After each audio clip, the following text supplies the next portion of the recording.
Naitwa Suzana, naishi Kinondoni. Nahitaji kujua mwanaume anapokaribia kumwaga anafanya ishara gani? Ni swali zuri sana kutoka kwa Suzana. Suzana anauliza kwamba mwanaume anapokaribia kumwaga au kukojoa huwa anafanya ishara gani?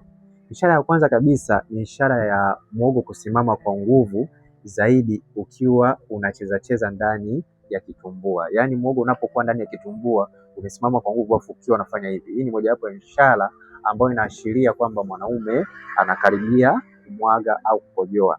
Na pia ishara ya pili, ishara ya kupiga kelele. Kuna wanaume huwa wakikaribia kumwaga wanapiga kelele, afinya atoa macho. Hii pia ni mojawapo ya ishara ambayo inakaribia mwanaume kuweza kumwaga. Na pia ishara ya tatu ni ishara ya kuongeza spidi ya kupampa.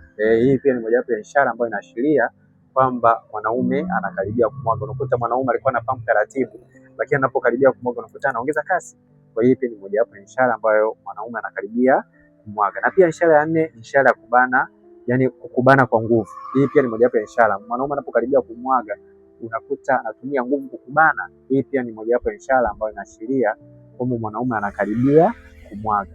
Na pia ishara nyingine ni ishara ya kubana makalio. Mwanaume anapokaribia kumwaga huwa anabana makalio. Kwa hiyo pia ni mojawapo ya ishara ambayo inaashiria kwamba mwanaume anamwaga au anakaribia kumwaga. Kwa hiyo kupitia hili swali kutoka kwa Suzana anaishi Kinondoni, nimeweza kujibu kwa ufasaha ili watu wengine waweze kujua kutokana na hili swali la Suzana. Na pia nikukumbushe, kama una tatizo la upungufu wa nguvu za kiume, hakikisha unapata hii dawa, itaweza kukusaidia kuweza kuimarisha muhogo wako.